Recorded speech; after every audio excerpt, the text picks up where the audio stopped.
సాధారణంగా రాజకీయాలను పక్కన పెట్టి ఏ నాయకుడైనా రాష్ట్రం అభివృద్ధి చెందాలని కోరుకుంటారో అందులో ఎటువంటి సందేహం లేదు. ముఖ్యంగా పెట్టుబడుల విషయంలో రాజకీయాలు చేయకూడదు. జగన్మోహన్ రెడ్డి వేటినైతే చేయకూడదో అవే చేశాడు. దానికి 2019 ఒక ఉదాహరణ అయితే, ఇప్పుడు మళ్ళీ కూటమి ప్రభుత్వం గెలిచిన తర్వాత మరొకసారి విషయం కక్కే ప్రయత్నం జరుగుతుంది. గతంలో కియా పరిశ్రమ రాష్ట్రానికి వద్దు, అనంతపురంలో కియా పరిశ్రమ పెడితే మేము ఊరుకోము, మేము వచ్చిన తర్వాత దాన్ని కూకటి వేళతో సహా పికిలించి ఎక్కడి నుంచి వచ్చిందో అక్కడికి తరిమేస్తామని చెప్పి గతంలో ఒక ధర్నాకి కూడా జగన్మోహన్ రెడ్డి పిలిపించాడు. మీకు గుర్తు లేకపోతే వైసీపీ హయాంలో కొన్ని పోస్టర్స్ అయ్యి వాళ్ళే జయించారు. విజయసాయి రెడ్డి కియా కంపెనీ అసలు ఎందుకు పనికిరాదు, ఇతర దేశాల్లో ఎత్తేసే కంపెనీని తీసుకొచ్చి ఇండియాలో పెడుతున్నారు, ఏపీలో పెడుతున్నారు అని చెప్పి విమర్శలు చేశాడు విజయసాయి రెడ్డి స్వయంగా. అంటే విషయం కక్కడం అంటే చెప్తున్నా. అలాగే పెట్టుబడుల సదస్సు జరుగుతుంటే వైజాగ్ ఎయిర్పోర్ట్లో జగన్మోహన్ రెడ్డి హంగామా సృష్టించాడు. అప్పుడే జగన్మోహన్ రెడ్డిని ఎయిర్పోర్ట్లో అడ్డుకున్నది. సో అంటే ఇన్వెస్ట్మెంట్లు అనేవి రాష్ట్రానికి రాకూడదు. పోనీ జగన్మోహన్ రెడ్డి ముఖ్యమంత్రి అయ్యాక ఏమన్నా తీసుకొచ్చాడంటే రాష్ట్రానికి అన్ని తరిమేశాడు. సరే అయిపోయింది, 5 ఏళ్ల పాలన చూశారు, 11 సీట్లు ఇచ్చి ప్రతిపక్ష హోదా కూడా ఇవ్వాల.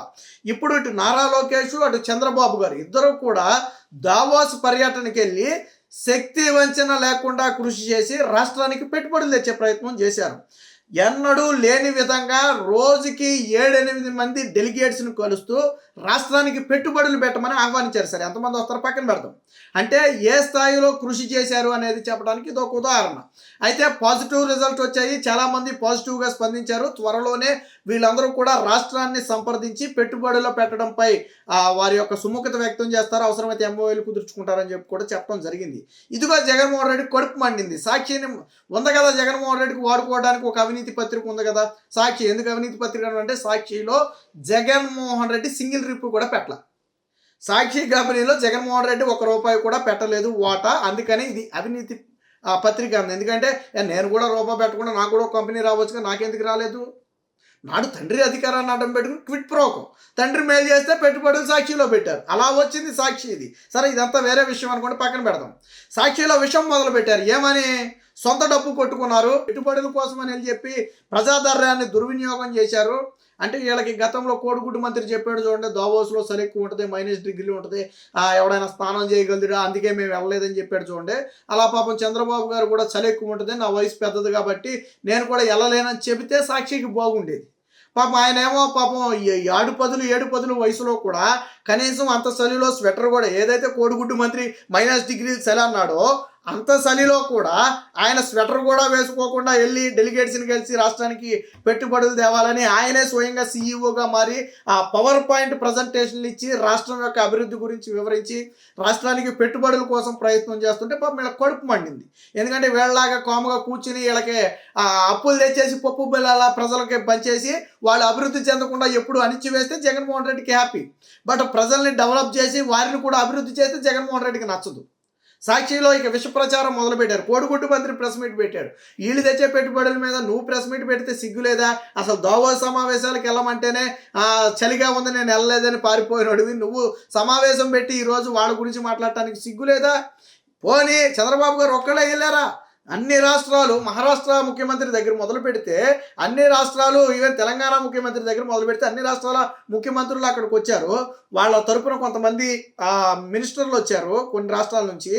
వాళ్ళంతా పెట్టుబడుల కోసం విశ్వ ప్రయత్నం చేస్తుంటే దాంట్లో చంద్రబాబు గారు పోటీ పడి ముందు వరుసలో నిలబడితే వీళ్ళకి కడుపు మంట. ఏమని? రాష్ట్రానికి పెట్టుబడుల పేరుతో డబ్బులు వృధా చేస్తున్నారంట. నీ కూతురు దగ్గరికి నువ్వు వెళ్ళినట్టుగా స్పెషల్ ఫ్లైట్లు వేసుకుని ఏమి వెళ్ళలేదేం దావోస్కి? అఫీషియల్గానే వెళ్ళారే. అలాగే చంద్రబాబు గారు ఏమి తన మనవడిని చూడటానికో లేకపోతే తన ఫ్యామిలీని కలవటానికో వెళ్ళలేదే, రాష్ట్రానికి పెట్టుబడులు తీసుకురావడానికి వెళ్ళారు. అది కూడా మంత్రితో ఒక ముఖ్యమంత్రి వెళ్ళాల్సిన పనేలా, కానీ చంద్రబాబు గారు స్వయంగా వెళ్ళారు, ఒప్పించారు. చంద్రబాబు గారి బ్రాండ్ను చాలామంది, చంద్రబాబు గారి గురించి చాలామంది ఇన్వెస్టర్లకు తెలుసు ఆయన బ్రాండ్ ఏ విధంగా ఉంటుందో. ఈవెన్ హైదరాబాద్ చూశారు కాబట్టి అలాంటి వాళ్ళందరినీ చంద్రబాబు గారు ఒప్పించి రాష్ట్రానికి రప్పిస్తుంటే మనకు కడుపుమంట. అరే రాష్ట్రంలో నువ్వు పెట్టుబడులు తేకపోగా ఉన్న పరిశ్రమలు ధర్మేసావే. జగన్మోహన్ రెడ్డి ధర్మేసిన కంపెనీలేంటి? Franklin Templeton ధర్మేశాడా?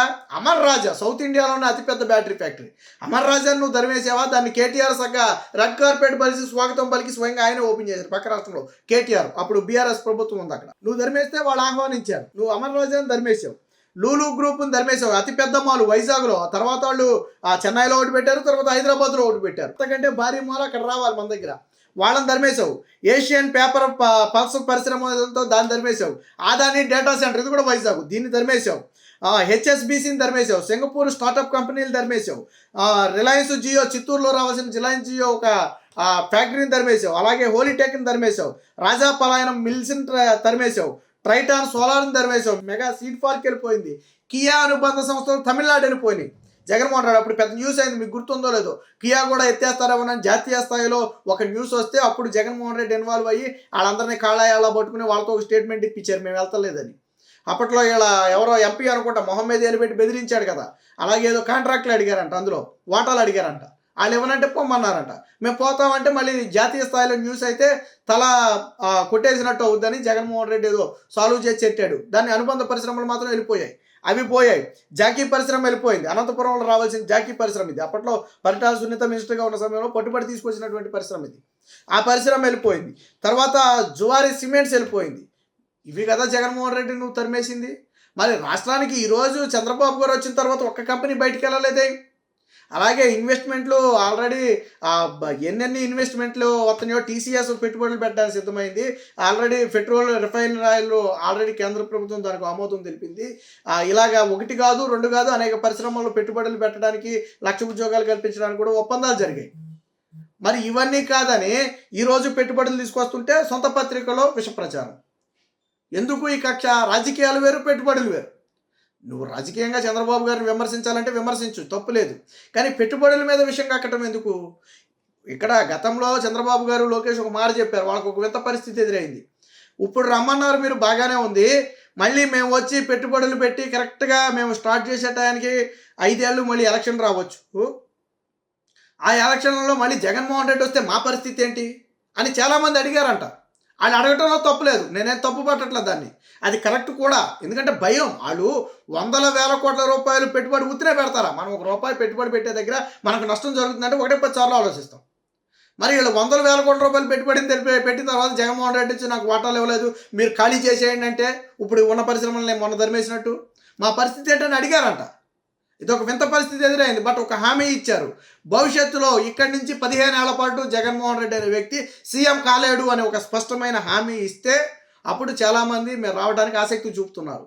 అంటే చూడండి, రాష్ట్రానికి పెట్టుబడులు పెట్టాలని వాళ్ళకి ఉంది, స్కిల్డ్ పర్సన్స్ ఉన్నారని వాళ్ళకి తెలుసు, ప్రకృతి వనరులు పుష్కలంగా ఉన్నాయని వాళ్ళకి తెలుసు, దేశంలో ఏ రాష్ట్రానికి లేని దాదాపుగా ఏదైతే మనకి సముద్రం ఇది ఉందో అది ఉందని తెలుసు, వాళ్ళందరికీ తెలుసు.